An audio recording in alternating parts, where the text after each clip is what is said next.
¿Realmente somos el producto de una selección natural y el producto de una evolución, como postuló en su libro Carlos Darwin en el libro de las especies?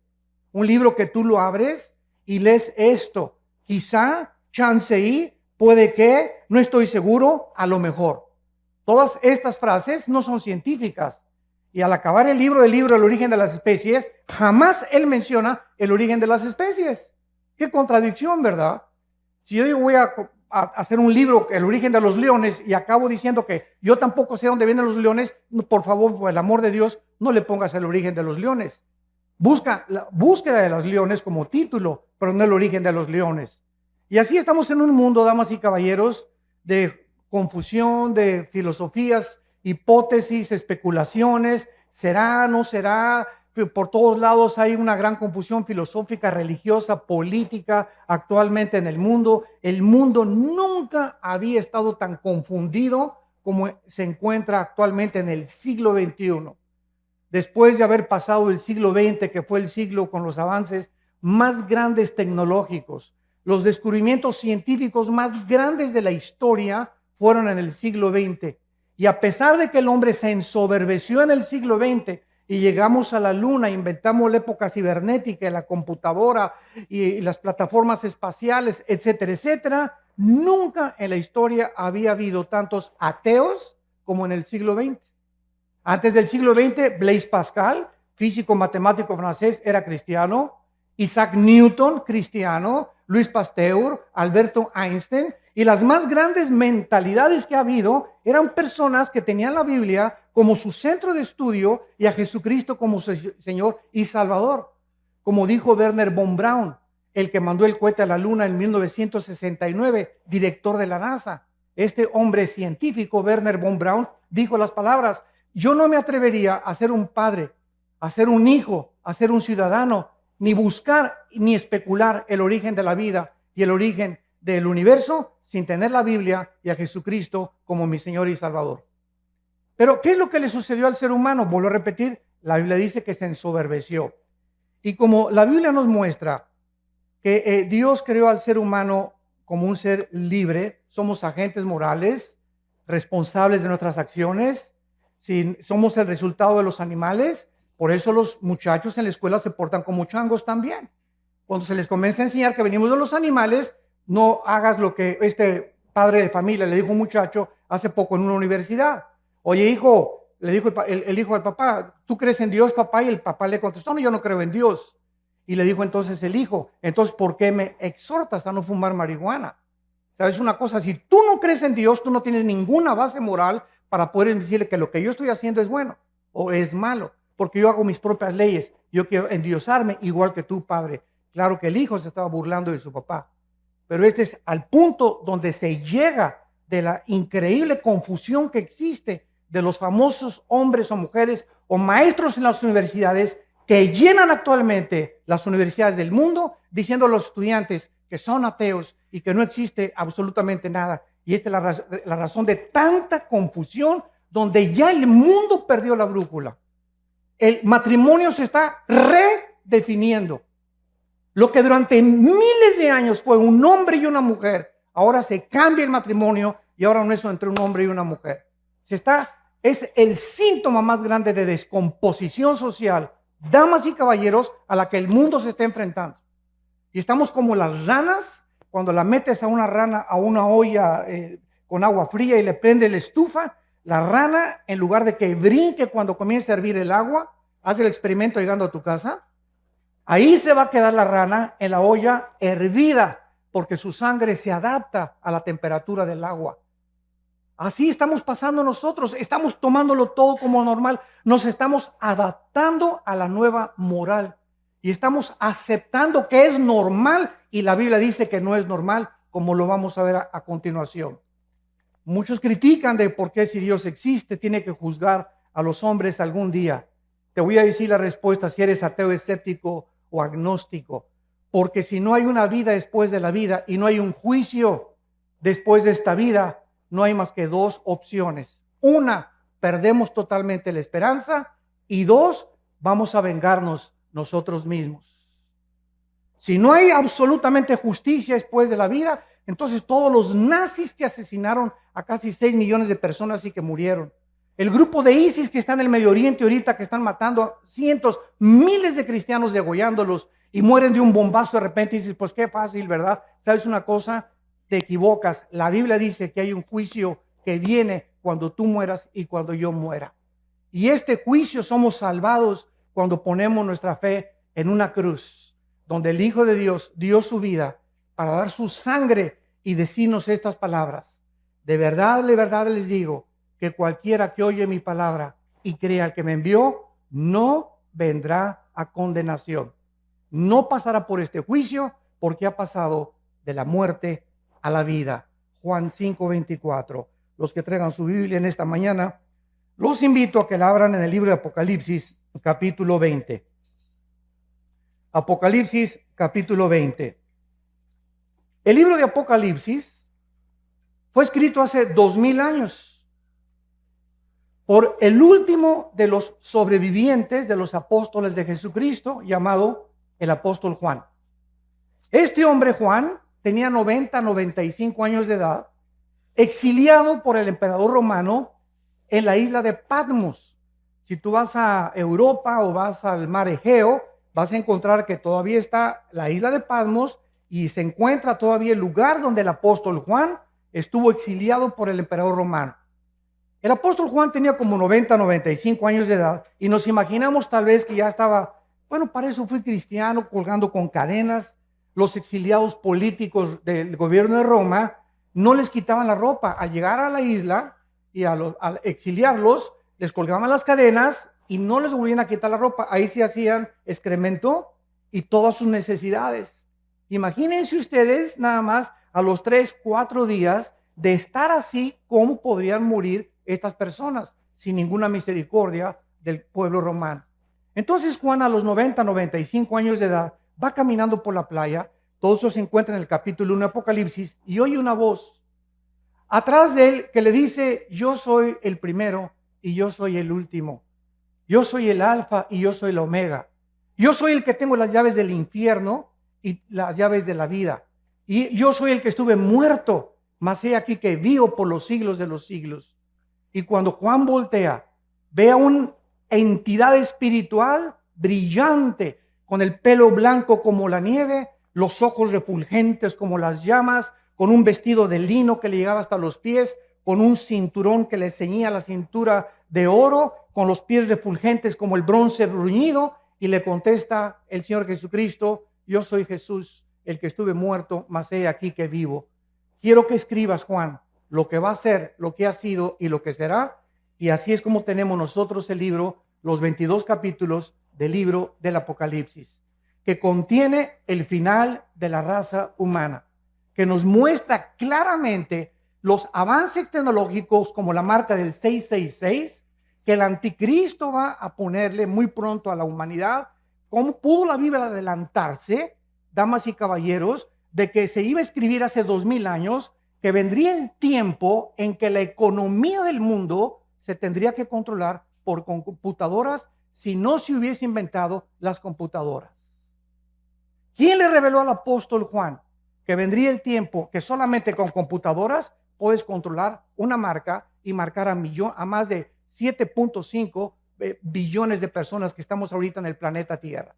La Biblia es increíblemente demostrando las evidencias profundas que existen de que es un libro sobrenatural. En el capítulo 20, que es el capítulo que nos concierne en esta mañana, encontramos estos versículos del 11 al 15. Y dice así: y vi un gran trono blanco y al que estaba sentado en él, de delante del cual huyeron la tierra y el cielo, y ningún lugar se encontró para ellos. Y vi a los muertos, grandes y pequeños, delante de Dios. Y los libros fueron abiertos. Otro libro fue abierto, el cual es el libro de la vida. Y fueron juzgados los muertos por las cosas que estaban escritas en los libros según sus obras. Y el mar entregó los muertos que había en él. La muerte y el Hades entregaron los muertos que había en ellos, y fueron juzgados cada uno según sus obras. y la muerte y el Hades fueron lanzados al lago de fuego. Esta es la muerte segunda, y el que no se halló inscrito en el libro de la vida fue lanzado al lago de fuego. Vemos nosotros que por causa de que no fuimos el resultado de una evolución, ni venimos de los animales, la Biblia nos muestra que somos criaturas racionales, agentes morales, responsables de todas las decisiones, pensamientos y palabras que hayamos hecho mientras estábamos vivos. Y por esta razón, por ser agentes morales libres, Dios nos tiene que juzgar. Porque si no hubiera un juicio y Dios no fuera el legislador de la moral, sería un monstruo de Dios. Muchas personas dicen, ¿cómo es posible que Dios haya creado el universo? Y si Dios es Dios, las clásicas preguntas de los ateos. ¿Por qué hay maldad? ¿Por qué si Dios tiene el poder de destruir al diablo, no lo destruye una vez? Y te contesto porque acabaría primero contigo. Entonces, ¿por qué estas preguntas? Simplemente porque no conocen las respuestas que están en la Biblia.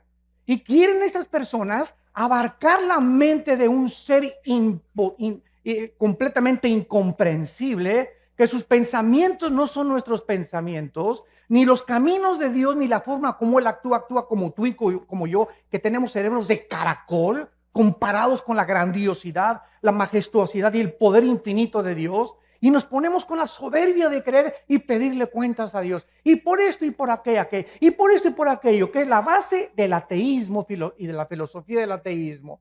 ¿Por qué esto y el otro? Porque su mente no comprende estas cosas, en su bitácora concluyen, ¿verdad? Pues como yo no entiendo por qué está pasando, y si yo fuera Dios, hago a un lado a Dios y descarto a Dios de mi vida. Porque intelectualmente no puedo aceptar un Dios con estas condiciones. ¿Qué cosa más terrible?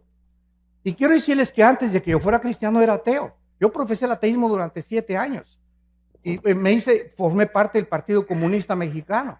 Y comprendí la teoría de Hegel, la dialéctica materialista. Y mi héroe era Nikolai Lenin desde la Revolución Rusa Bolchevique en 1917. El Che Guevara tenía un inmenso póster arriba de mi cama del Che Guevara, etcétera, etcétera. Porque como todos los jóvenes idealistas, buscamos siempre identificarnos con algo. Yo quería entregarle mi vida a alguna cosa que valiera la pena, una revolución armada. Vamos a cambiar esto, vamos a un gobierno utópico, es lo que estaba buscando, porque no hay ningún sistema de gobierno, llámese socialismo, comunismo, democracia, que es el mejorcito de los gobiernos, pero tampoco es perfecto. No existe un gobierno porque el ser humano, dice la Biblia, somos seres imperfectos.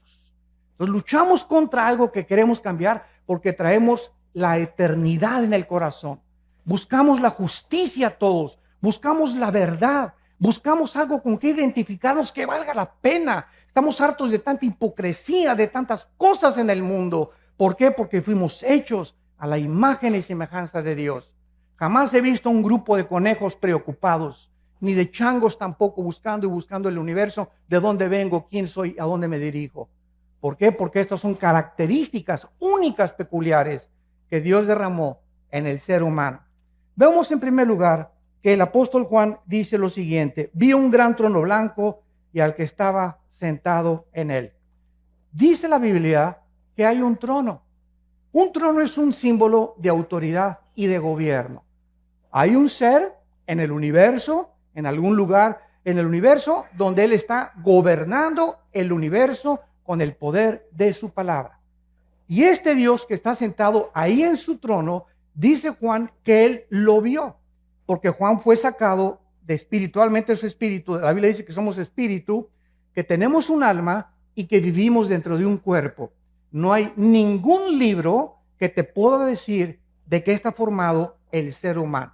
Freud quiso penetrar en la mente subconsciente creyendo que el ser humano, en la psique se encontraba su problema, y trató de hipnotizar a los pacientes enfermos con histeria y con paranoias y con esquizofrenias, etcétera, etcétera, y tratar de inconscientemente traerlos al consciente para que su subconsciente fuera sanado. Sin embargo, Freud se enfrenta solamente a la mente. Ese fue su grande fracaso. El problema del ser humano es mucho más profundo que la psique, que la mente, y la Biblia nos dice: el problema del ser humano es espiritual. El hombre es espíritu, tú eres espíritu y yo soy espíritu, Tenemos un alma. El alma es la mente, las emociones, los sentimientos y la voluntad. Y vivimos dentro de un envase, este cuerpo que todos los días se deteriora y perdimos millones de células cada día, y que cada vez envejecemos. Es un cuerpo completamente que va a desaparecer y nos van a enterrar en la tumba, o que te cremen. No importa cómo acabemos en la panza de un tiburón o un temblor, no importa cómo el cuerpo muera. Jesucristo dijo: yo soy la resurrección y la vida. Y quiero decirte que no importa a la edad que mueras, ni cómo mueras, te voy a volver a levantar, como levanté a Lázaro cuando le dije: Lázaro, que tenía 3 días descompuesto su cuerpo, donde las neuronas del cerebro estaban completamente ya destrozadas, donde la sangre ya no estaba circulando, estaba ya casi coagulándose. El Espíritu entra dentro de Lázaro y sale de la tumba para demostrarnos que solo Cristo, no Buda, ni Mahatma Gandhi, ni el gurú Maharishi Kachi Marrakakachi, ni el Dalai Lama, que el Dalai Lama le dijo en 1992 al Papa Juan Pablo II que él era Dios. Me acuerdo que yo mandé un correo a la embajada china y le dije al Dalai Lama: si usted es Dios, díganos cuándo va a resucitar. Anúncienos, si usted es Dios, tiene el pulso de la vida. Y solo hay un nombre que anunció con anticipación: el Hijo del Hombre será entregado en manos de pecadores y resucitará a los 3 días. Y así fue, cuando Él resucita, era el sello de Dios de que Él era el Hijo en el cual Dios tenía su complacencia. Y la Biblia dice: a Él oíd. Y desde ese momento, cuando yo supe eso, me di cuenta que era la única persona que valía la pena oír, y que dijo: yo soy el camino, la verdad y la vida. Había estudiado yo a Buda, a Mahatma Gandhi, al Dalai Lama, a Confucio, a Zoroastro, a los gurús, etcétera, etcétera. Había estudiado todos los líderes filósofos y religiosos que ustedes ponen a enunciar, y comparé todos los libros: el Tripitaka de Buda, el Zoroastro, los Vedas de los persas, el Corán de los musulmanes. Todos los libros sagrados los comparé con la Biblia, y a todos los líderes sagrados los comparé con Jesucristo, y ni siquiera pude atreverme a decir que había alguna comparación. Ningún libro sagrado contiene la información de la Biblia. Ninguno de los líderes que han existido en el mundo ni siquiera se puede atrever a compararse con la vida inmaculada, preciosa, maravillosa, celestial del Hijo de Dios, Jesucristo. Este juez, dice la Biblia en el libro de Hechos, capítulo 10, que será Jesucristo. La Biblia lo anunció con muchos años de anticipación con estas palabras: como Dios ungió con el Espíritu Santo y con poder a Jesús de Nazaret, y como éste anduvo haciendo bienes y sanando a todos los oprimidos por el diablo, porque Dios estaba con él. Y nos mandó que predicáramos al pueblo y testificáramos que Él es el que Dios ha puesto por juez de vivos y de muertos. De este dan testimonio todos los profetas, que todos los que en Él creen reciban perdón de pecados por su nombre.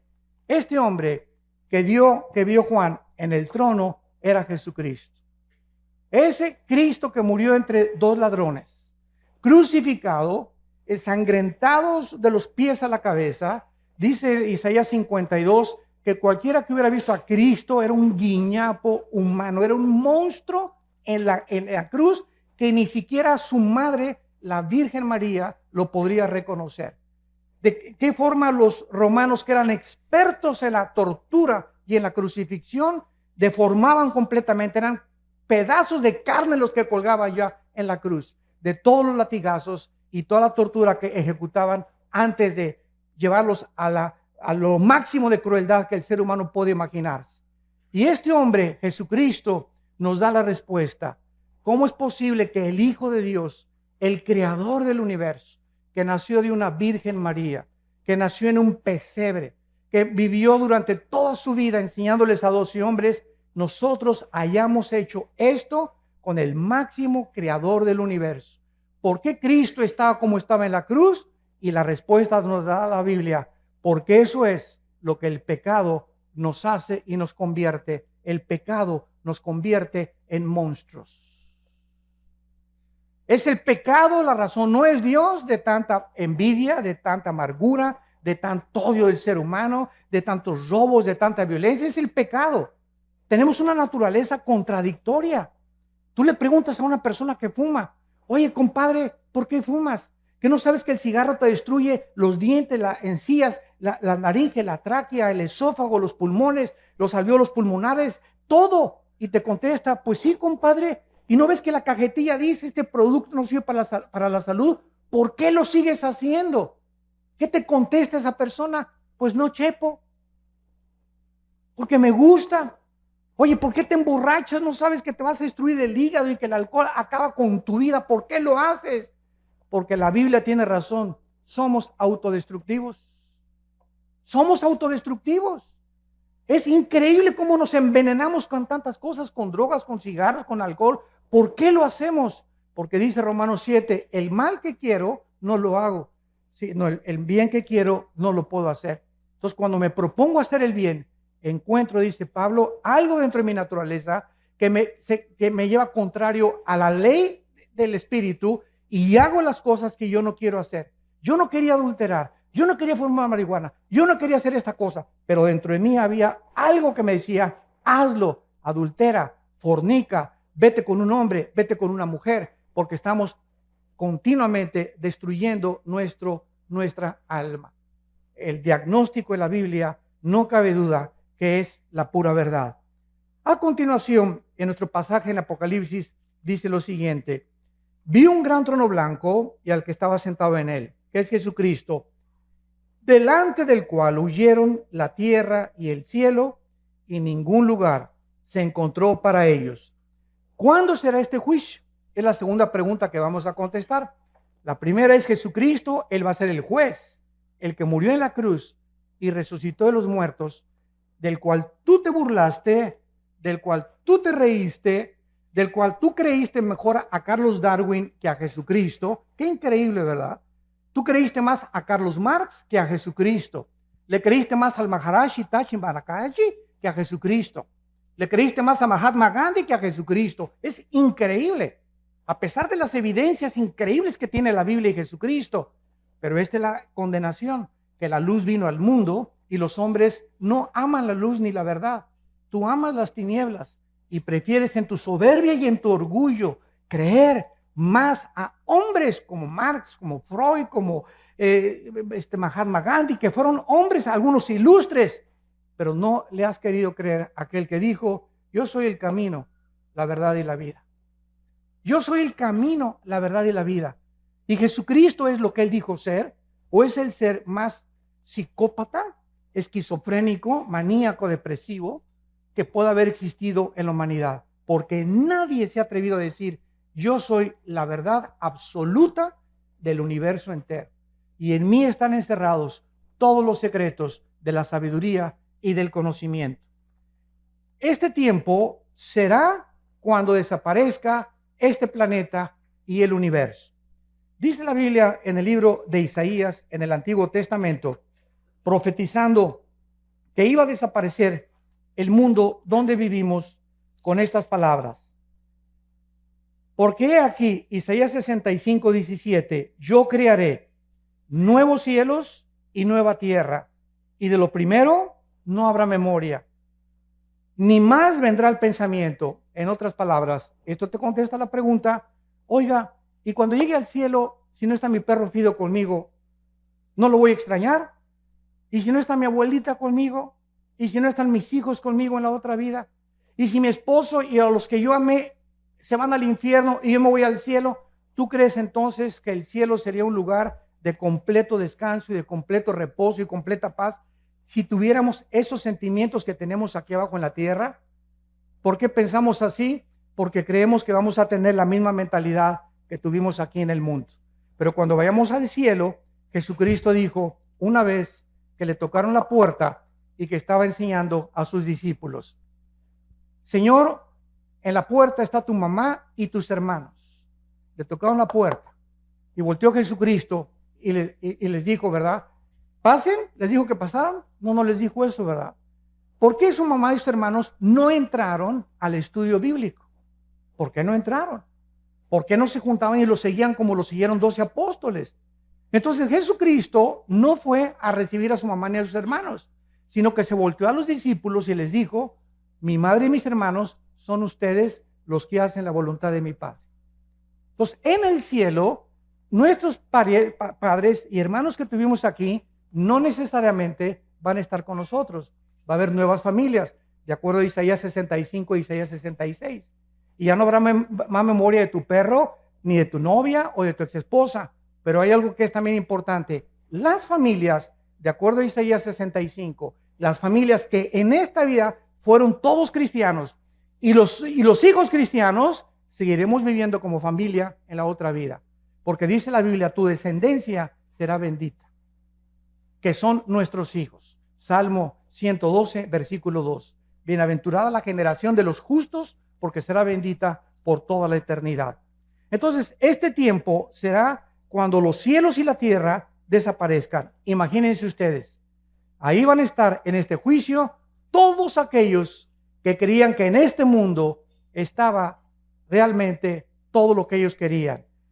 Será desintegrado, se fundirán los elementos y aquí va a estar lo que tú creías. Ahí van a estar tus tierras, ahí va a estar tu droga, ahí van a estar tus amantes, todo este mundo que muchos aman y que quieren aquí poder y que quieren publicidad y que quieren aquí ser reyes y Miss Universo y Miss Colombia y diputados y gobernadores y llegan hasta la arriba de la cumbre, y mientras más alto subas sin Dios, más alto caes. Es el problema de los que llegan a la cumbre, artistas, cantantes, deportistas, llegan a la cumbre y algo les pasa. No fuimos hechos para llegar a la cumbre, para recibir tanto aplauso y tanto amor y tanto honor sin descomponernos. La naturaleza humana se descompone con los halagos, con los barberos detrás de ti. Te descomponen porque el ego es muy grande de nosotros. Entonces, cuando un político sube hasta arriba y un gobernante sube hasta arriba y un deportista y un artista como Michael Jackson, Elvis Presley y te nombro cientos, acaban drogados, como Prince, acaban drogados, acaban degenerados sexualmente, acaban completamente o se suicidan o se quitan la vida porque no soportan estar allá arriba. Mientras más altos suben, más rápido nos descompone las alturas. Solo Dios puede darnos el poder de llegar a algún lugar en la cumbre con Él, porque le damos la gloria a Él. Y cuando no es así, vemos cómo se descompone el ser humano. Vemos a continuación que la Biblia nos muestra que ningún lugar se encontró para los incrédulos. Estas personas van a ver en este juicio donde vivieron. Van a ver así el mundo que va a desaparecer, donde tenían su esperanza, el mundo donde se divirtieron y se burlaron de Dios, el mundo que creyeron que significaba todo para ellos. De repente, así como una burbuja de jabón, será completamente deshecho. Dice Marcos 8:34 que Jesucristo le dijo a la gente: todo el que quiera salvar su vida la va a perder, y el que pierda su vida por causa de mí y del evangelio la salvará. Porque ¿qué aprovechará el hombre si ganara el mundo y perdiere su alma?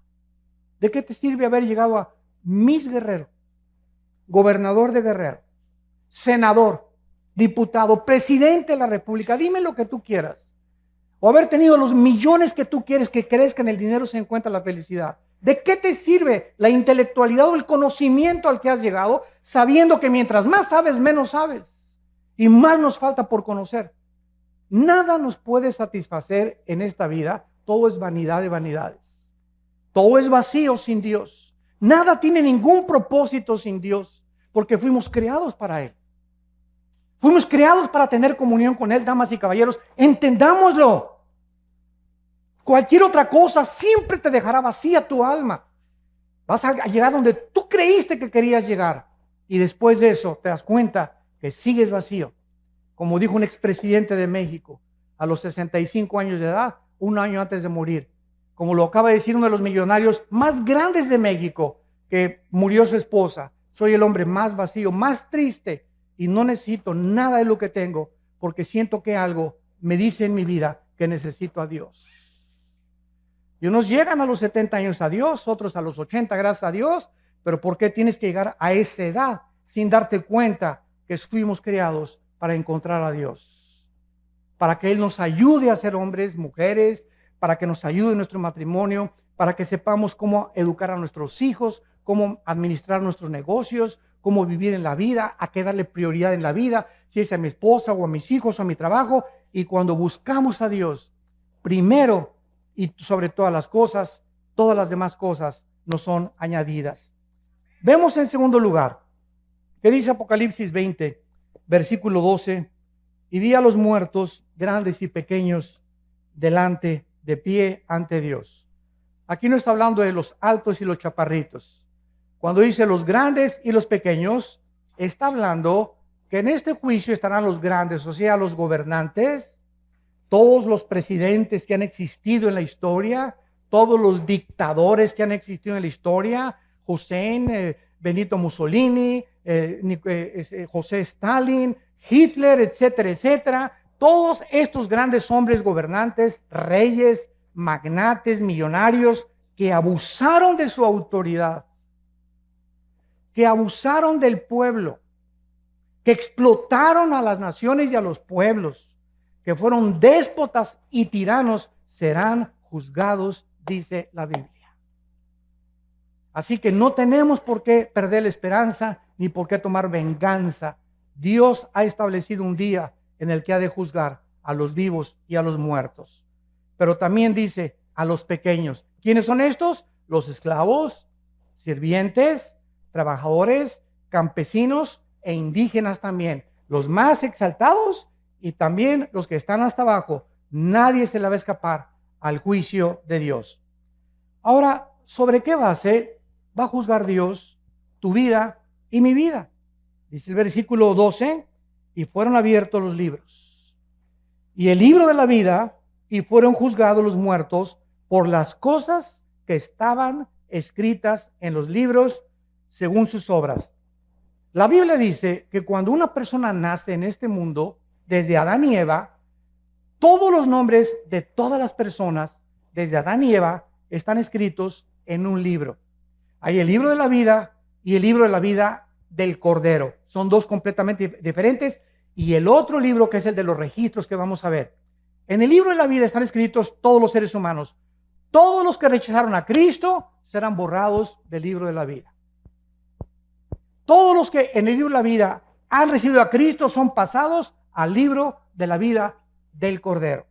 Veamos esta verdad en Apocalipsis capítulo 13. Y dice así, en Apocalipsis capítulo 13, hablando acerca del anticristo y de todas las personas que él va a perseguir, dice el versículo 8, y lo adoraron, o sea, el anticristo, todos los moradores de la tierra, cuyos nombres no estaban escritos en el libro de la vida del Cordero, que fue inmolado desde el principio del mundo. Estuvieron escritos en el libro de la vida de Dios, del Padre, pero no en el libro de la vida del Cordero. Tú eres inscrito en el libro de la vida del Cordero cuando recibes a Cristo como tu Señor y como tu Salvador. Ahora, cuando alguna persona va a ser juzgada, vemos nosotros que vamos a ser juzgados, dice aquí, por las obras. Y estos libros, si lo notas bien, dice así: si alguno tiene oído, oiga, porque estas personas serán juzgadas por las cosas escritas según sus obras. En otras palabras, no todos los seres humanos tendrán el mismo castigo. Esto lo podemos ver en un ejemplo que Cristo hizo en Mateo capítulo 11, hablando de dos ciudades. Cristo dijo en Mateo 11, 21 al 24, ay de ti Corazín y de ti Betsaida, porque si en Tiro y en Sidón se hubieran hecho los milagros que han sido hechos en vosotras, tiempo ha que se hubieran arrepentido en silicio y ceniza. Por tanto les digo que en el día del juicio, del cual estamos hablando, será más tolerable el castigo para Sidón y para Tiro y Sidón, que para ustedes. En otras palabras, la Biblia dice que las personas, aquí está otra respuesta, que nunca oyeron hablar de Cristo. Cuando yo voy a alguna universidad, a algún seminario teológico, siempre me lanzan las mismas preguntas. ¿Y qué de las personas budistas, musulmanes, indígenas que nunca oyeron hablar de la Biblia ni de Cristo? La Biblia tiene respuestas para cada cuestionamiento intelectual. La Biblia dice que las personas, Romanos 2, del 12 al 15, que murieron sin Cristo van a ser juzgados por sus conciencias, de acuerdo a cómo contestaron a sus conciencias. Y nosotros y todos ustedes que están aquí en esta mañana y todos los que hemos oído la Biblia, seremos juzgados por este libro. Porque al que mucho se nos ha dado, mucho se nos va a pedir. Más te valió no haber venido a este desayuno. Te lo digo con todo mi corazón. Porque en el momento en que tú oyes la palabra de Dios, te haces mucho, mucho más culpable que una persona que nunca la oyó. Y esta es la condenación, que tú oyes la palabra y ves la luz delante de ti y dices, no la quiero. Hay otras personas que no tienen el privilegio que Dios te está dando en esta mañana de arrepentirte de tu vida y de tus pecados. Y la oportunidad de comenzar una nueva vida, como el testimonio que escuchamos, que solo Dios puede cambiarte. Pero las personas que nunca oyeron de Cristo serán juzgadas por sus conciencias. Por ejemplo, Sodoma y Gomorra fueron destruidas en 24 horas. El diluvio tardó 120 años, donde Noé, arrepiéntanse, 120 años Dios le dio a Noé y a esa civilización para que se arrepintieran hasta que vino el diluvio. A Sodoma y Gomorra le dio 24 horas. ¿Se dan cuenta ustedes? ¿Es Dios injusto? No. Simplemente los pecados de Sodoma y Gomorra son dos ciudades que llegaron y traspasaron donde Dios vio que no tenían regreso, que habían llegado a tal grado su depravación sexual que si no eran detenidos y no eran extinguidos del planeta Tierra, cundiría y se expandiría por todas las ciudades el pecado de la homosexualidad. Entonces, Corazín y Betsaida fueron dos ciudades en las que Cristo estaba enfrente de ellas. Y Cristo les dice, si otras ciudades que no me oyeron hubieran oído lo que ustedes oyeron, será más tolerable, no serán castigadas tanto como los voy a castigar a ustedes, porque al que mucho se le da, mucho se le pide. Y tú y yo somos ante Dios culpables de lo que hemos oído en esta mañana. Vemos en el versículo 13, en Apocalipsis 20, y el mar entregó los muertos que había en él. Y la muerte y el Hades entregaron los muertos que había en ellos, y fueron juzgados cada uno según sus obras. Dice la Biblia que va a haber dos tipos de resurrecciones. Juan capítulo 5. Los que hicieron lo bueno a resurrección de vida. Los que hicieron lo malo a resurrección de condenación. No hay más que dos juicios. Los que hemos recibido a Jesucristo, ya no vamos a ser en la muerte juzgados por nuestros pecados. Seremos juzgados por nuestras obras, nada más, sin perder la salvación. Para recompensas o rechazo de recompensas. Pero aquellos que fueron juzgados y que no resucitarán hasta la segunda resurrección, son los que menciona Apocalipsis 20, del 11 al 15, que es el pasaje que estamos estudiando. Entonces, la primera resurrección tiene varias resurrecciones. Primero fue Cristo, después los que estaban con él, que son las primicias, después viene el arrebatamiento de la iglesia, vamos a hablar mañana del arrebatamiento de la iglesia, después viene el arrebatamiento de los 144,000, la resurrección de los dos testigos, la resurrección de los mártires de la gran tribulación, y después la resurrección al final del milenio de los que entraron con cuerpos no glorificados y que van a resucitar antes de los cielos y la nueva tierra. Entonces, toda esta resurrección de los justos se llama la primera resurrección. Y la segunda resurrección, dice el versículo 14, y la muerte y el Hades fueron lanzados al lago de fuego. Esta es la muerte segunda. Damas y caballeros, la Biblia no considera la palabra muerte cesar de existir. La muerte en la Biblia significa separación. Entonces, cuando dice la Biblia que la muerte segunda vendrá a ellos, es porque tú vas a morir físicamente y yo también una vez. Y después de que tú mueras físicamente, vas a morir otra vez si eres lanzado al infierno. Tuviste dos muertes y un solo nacimiento.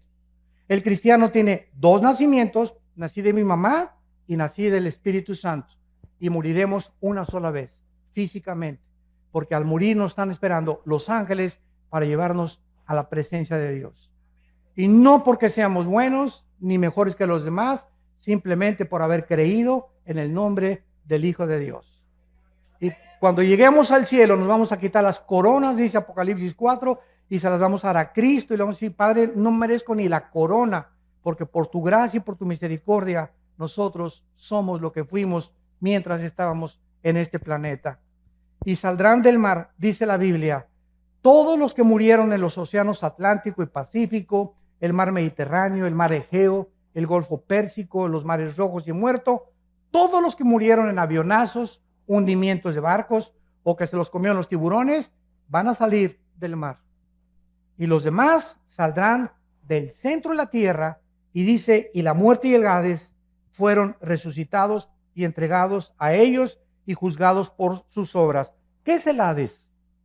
El Hades es una prisión en el centro de la tierra, donde si tú mueres sin Cristo, inmediatamente en segundos desciendes al centro de la tierra. Es como una prisión temporal, donde estás esperando hasta después del milenio o del reino milenial de Jesucristo. Vas a ser resucitado para presentarte a este juicio y juzgado por tus obras.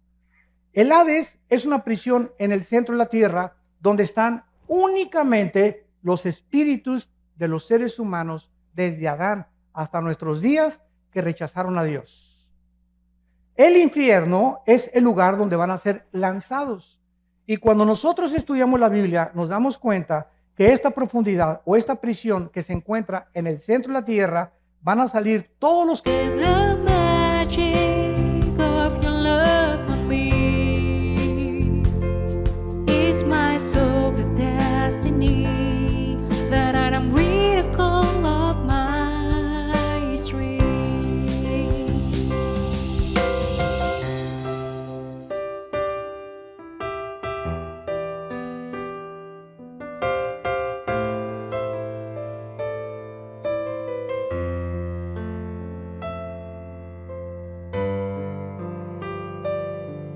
When my heart is heavier, I remember that I have got someone like you in my life. A single day is nothing without you. que están ahí para ser presentados delante de Dios, los grandes y los pequeños. Y ahí estarán los dictadores, los reyes, junto con los indígenas, los esclavos y todos aquellos seres humanos que nunca les importó nada seguir a Jesucristo. Saldrán del mar, saldrán del Hades y serán castigados según sus obras. Y finalmente, dice la Biblia que todas aquellas personas que van a resucitar para presentarse delante de Dios, notas lo que dijo: y los vi parados delante de Dios. Y vi a los muertos de pie ante Dios. ¿Por qué vas a estar de pie? Porque en el día del juicio ya no hay oportunidad para que te arrepientas. Ya nadie va a caer de rodillas: Señor Jesucito, perdóname por el amor de Dios, y sacar tu estampita de Santadeo, ¿verdad, Señor? Pero nada, se acabó ya, ni agua bendita, ni escapulario, ni gritos, ni Ave María, ni santos. No va a haber nada absolutamente en ese momento. Estás dispuesto ya para ser lanzado, y no es un momento de arrepentirse. Simplemente Dios va a demostrar en este juicio, escuchen esto, que Él es lo suficientemente justo para decirte: yo no te quise lanzar al infierno. Como me dijo una señora hace mucho tiempo: ay, señor Alducin, fíjese que pues yo creo que Dios es peace and love, y todos algún día nos vamos a ir al cielo. Dios no manda a nadie al infierno. Dije: doña Chola, amén, amén y amén. Dios no manda a nadie al infierno, ellos se van solitos. Porque de tal manera amó Dios al mundo que ha dado su Hijo unigénito, para que cualquiera de ustedes que en esta mañana crea en Él no se pierda, mas tenga la vida eterna. En esta vida tú estás escogiendo. Al decirle no a Dios, tú estás determinando. Eres un ser moral libre. Dios nos amó de tal manera que dio su vida en una cruz por nosotros. Pero si tú te vas al infierno, Él no te va a lanzar al infierno. No habrá una sola persona en el infierno que antes no haya sido amada por Dios. Así que es el lugar donde tú estarás más a gusto. Porque si en esta vida no te gustó la santidad, ni estar con cristianos, ni seguir a Jesucristo, ni creer en la Biblia, en la otra vida te sentirías incómodo con nosotros. Es algo que nosotros tenemos que entender. Dios no puede forzar a nadie, ni violar la característica más grande que Dios nos dio, que es la libertad de escoger, el libre albedrío. ¿No quisieras tú en esta mañana venir a la cruz? Yo no te invito a que vengas a ninguna religión. El cristianismo no es una religión. Cristo no bajó del cielo a traernos otra religión de las miles de religiones que existen. Cristo bajó del cielo a traernos la vida eterna. Y esta es la vida eterna, que te conozcan a ti, al único Dios verdadero, y a Jesucristo al que tú has enviado.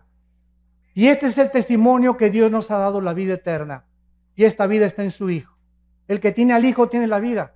El que no tiene al Hijo, aunque seas católico o protestante o mormón o testigo de Jehová, no importa la religión que tengas. Si tú no tienes al Hijo, tienes una religión, pero no tienes la vida eterna. ¿Te das cuenta de la grande diferencia y de la ignorancia tan grande que hay por ignorar la Biblia? Que estamos satisfechos con una religión. Pues yo voy el domingo y me comulgo, o a mi iglesia, etcétera, etcétera, y de lunes a viernes me porto como el hijo del anticristo. Hago lo que me da la gana, ¿verdad? Total, que Dios me va a perdonar. ¡Cuánta ignorancia! ¡Qué susto te vas a llevar el día que tú te mueras! ¿Y cuántos de nosotros en esta mañana estamos seguros que amanecemos? Ninguno de nosotros. En el año 2001, 3,000 personas se levantaron en Nueva York y trabajaban en las Torres Gemelas. 3,000 personas se levantaron y le dijeron a su esposa: mi amor, nos vemos a las 12 para el lunch, nos vemos al mediodía. Se pusieron su corbata. Esas 3,000 personas, ¿quién se iba a imaginar que 2 aviones se iban a estrellar con unas Torres Gemelas y que era la última vez que a su esposa le decían: te amo? ¿Estás tú seguro hoy en la mañana que te levantaste que no es tu último desayuno? ¿Una embolia cerebral, un ataque al corazón, una bala perdida, un accidente de tránsito? No tenemos comprada la vida, ninguno de nosotros. La Biblia dice: prepárate para encontrarte con tu Dios. Prepárate, porque nuestra vida está en un hilo y nunca nadie sabe cuándo Dios nos llama a presentar cuentas. ¿Estás tú preparado? Esta oportunidad te la da Dios hoy en la mañana, en su misericordia, y porque Él te dice: te amo, te amo, te amo. No quiero que te pierdas. Tengo un programa mucho mejor que el que tú te imaginas para tu vida.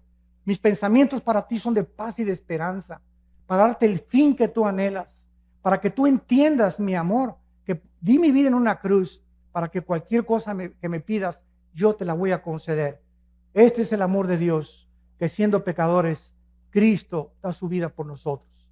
Los invito a muchos de ustedes en esta mañana que inviten a Jesucristo a su vida, que te arrepientas de tus pecados y que en esta mañana te enfrentes con la realidad que en el día que tú mueras, inmediatamente esté establecido el juicio. No habrá ninguna oportunidad, no hay reencarnación, no hay purgatorio, no hay más que cielo e infierno, de acuerdo a la Biblia. ¿Qué escoges tú en esta mañana? La vida. Escoge la vida para que Dios te bendiga y puedas algún día darle gracias a Dios que no te equivocaste esta mañana al venir a este desayuno y al decirle al Señor Jesucristo: entra a mi vida, Señor, te necesito como mi Señor y Salvador. Les pido que inclinen sus cabezas por unos segundos.